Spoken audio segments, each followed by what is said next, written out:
Hey there, I'm a Canadian and Canada needs to become a state in order for it to even survive. Yes, it's the best deal for everyone, but our literal existence is on the line. You see, there are very many reasons for that. The Canadian economy has absolutely tanked. Now, if you're a Canadian, you might be thinking, well, I'm not seeing that. Trust me, the Canadian economy is on life support right now. The entire reason it's even functioning is because they've lowered the interest rates, but they can't keep lowering them. It's going to hit a bottom, and there'll be no other option to put stimulus in that way. I'm in the construction field, so I get to see it firsthand. The construction industry is absolutely decimated in Canada. Whereas in America, the economy is booming, and especially when you look at construction of new plants, new factories, manufacturing jobs, and all the rest, this plan is truly working. You will see it eventually, and if you're not seeing it now and you don't trust me, just wait. Just wait. You'll see it. But there's always a way out, right? Because why is Canada being tariffed? Why is Canada being tariffed? Well, the last tariff that we got was because Doug Ford decided to put an ad out against Donald Trump in the American television at the Super Bowl and so forth. I mean, it's only fair that Donald Trump would retaliate against that. And by the way, Mark Carney apologized for it, admitting that Canadians are the ones, specifically the Canadian politicians are the ones. He took responsibility that the tariffs that Donald Trump most recently put against Canada were in fact their fault, the Canadian leaders' fault. Okay, so why else? Well, this is interesting that you're seeing 30 people every day being arrested in Britain right now because of their social media posts. But did you know that the Canadian government wants to bring the same thing here? It's something they're trying to do quite strongly. It's called Bill C-9. It's called the Online Harms Act. And if we see that happen in Canada, what you have to understand is the only reason it can happen is because the Charter of Rights and Freedoms does not protect Canadians' rights from the government itself. You will notice that in America, let's say we go back to 2020, there was a pastor in California, of all places, where Governor Newsom was looking to arrest him, fine him $1 million a day for every single congregant that came to that church and prevent them from meeting. The U.S. Supreme Court literally stepped in and said, no, we are protecting the Christians' right to freedom of religion and freedom of speech, because it's part of their, what they call the supreme law of the land, the U.S. Constitution, the Bill of Rights, the First Amendment, which literally says Congress shall make no law prohibiting free speech, prohibiting freedom of religion, and so forth. In Canada, on the other hand, the Charter of Rights and Freedoms says it only protects the rights laid out in it unless a law is made that can be demonstrably justified in a free and democratic blah, blah, blah, blah, blah that says otherwise. Look it up for yourself. One protects explicitly the people from the government itself, the American Constitution, and the Canadian one explicitly does not. It's not hard to find this information. You can look it up. Check for yourself. And so, if Canadians start getting arrested and put in jail and fined because they retweeted some sermon they like on X, it's only a matter of time. It's not going to go away. It's not going to go away. People should be rising up right now because it's so much easier to prevent the bill from being passed in the first place.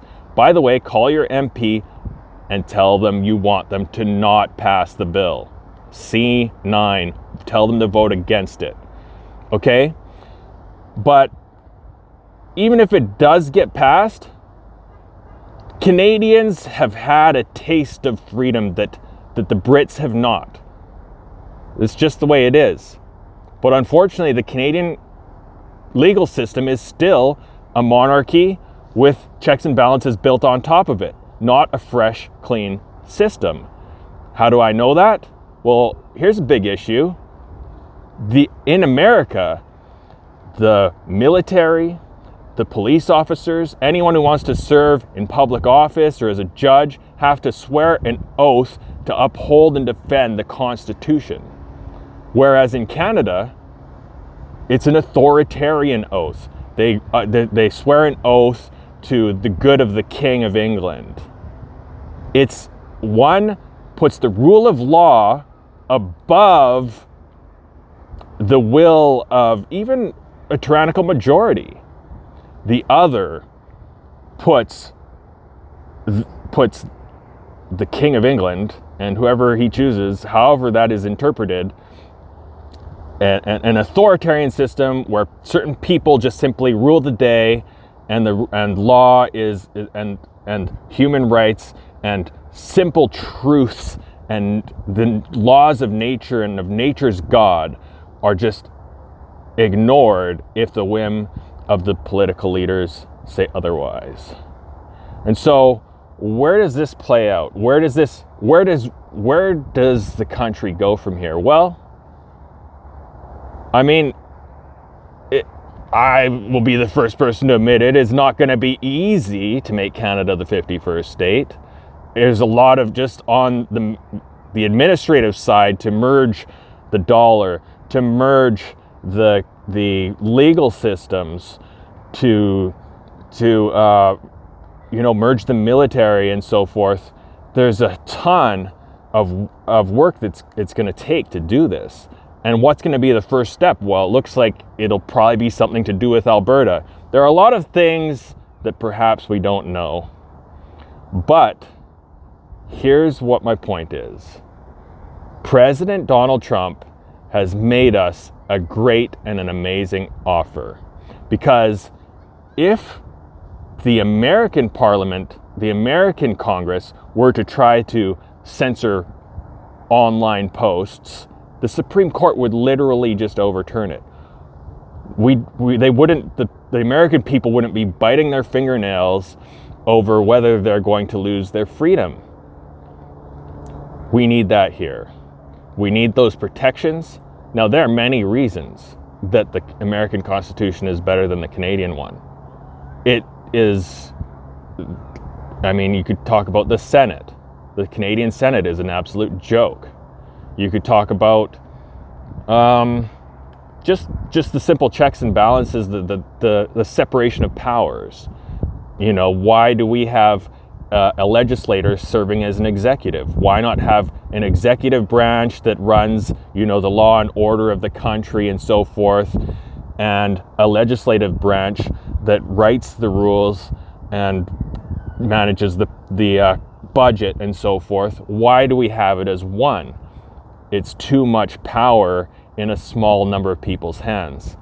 And so, but yes, there are many reasons. And if you want to start learning about that, I would suggest read the Declaration of Independence.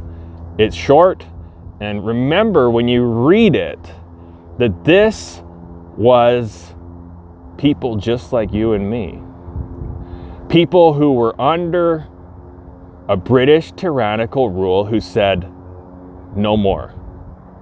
No more tyranny. No, you are not going to take our rights away from us.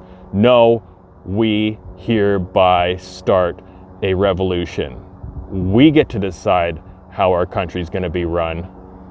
And these tyrants are just going to have to respect our rights, whether they like it or not, because it says God has given all men rights, such as life, liberty, and the pursuit of happiness. And governments are created to protect those rights. And anytime a government is not protecting those rights or working against those rights, it is the right and the duty of the people to alter or abolish such government and set new guards for their well-being.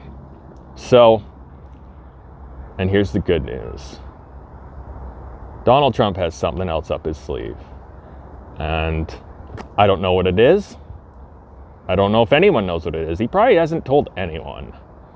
But he's got a plan, and it's going to turn out good. God bless you, and God bless America the Great. New one nation under God, indivisible, with liberty and justice for all. And God bless the men and women who serve in the American military, because of whom we are free, prosperous, and safe. See ya.